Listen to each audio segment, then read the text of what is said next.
Hey guys, real quick, short for you, quick tip.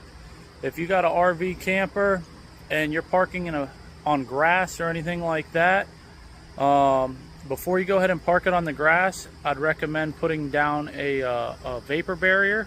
Basically the cheapest stuff I could get. It's designed to go on the side of houses. So my idea is, instead of parking on grass and you got all the grass up here like this, we're gonna go ahead and pull it forward, and I'm gonna roll it out and then back the camper up on it. I'm also gonna put the tires off the ground on some 2x8s. So I'm gonna go ahead and show you what that looks like here. Alrighty, so I'm gonna cut the grass,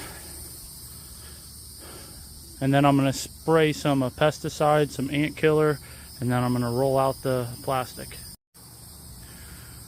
Alrighty guys, we got the water barrier down, labeling facing face down, so that way the moisture can't come up, but if any moisture goes on, it goes down. So we're basically just trying to keep the moisture from coming up. I'm gonna go ahead and back it up on top. Alrighty guys, we got it all set up. I got it blocked. We got the paper down, the water barrier. So nice and clean all the way through. Got some pressure treated 2x6 to keep it off the ground. I'm gonna end up putting some covers over the wheels and tires.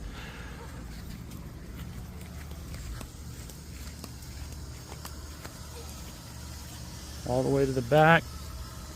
So overall, it helps keep the bugs out, the grass, the water vapor from rising, the water trying to come up. It only allows the water to go down. So to help, what I'm hoping is prolong the life of my camper, and hopefully doesn't allow any moisture buildup to start rotting the floors underneath. So that's what she looks like. Alrighty boys and girls, so we're all finished up. Tips and tricks. I'll have some other camper stuff in my videos, so check them below. Like, subscribe. If this video helped you guys, if you have any comments or questions, please leave them down below. Tell me what you think. Do you think this is a good idea? Is it a bad idea? If so, this is just me trying to figure it out. So we'll see what happens. You can always roll it up when we move, bring it to the next campsite, roll it out and set it up. So I think it's great, but I appreciate you guys. Take care and God bless. Alrighty guys, after a bit of a rainstorm, all pretty dry here on the edges. We did pull some water, but I also did just flush out my water heater. So if you want to see more on that, check out the video. Just be cautious. Don't leave any electrical wires ran under here. Like you can see where my main wire is, it's out in the middle, kind of far. You could also strap that up, but just be wary. You definitely don't want no electrical lines that could possibly be submerged in a puddle. So just FYI when putting this. Now I'm hoping this kind of wears out a little bit to where the moisture definitely goes in more. But if you have an area where your pulls up a little bit when you get a heavy rain, you can actually put a couple little holes in there, help the water drain.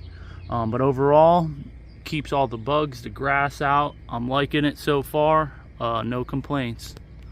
But if you guys still think this is a good idea or not, if you have another scenario, obviously if I could bring in some rock, put some rock down, that's the best thing. But you know, when you're just camping and you're just, you know, on like say a backyard, or you know, like you have property and you don't have any concrete down or rock, and you just want to keep it off of the grass, this was my scenario, my cheap out.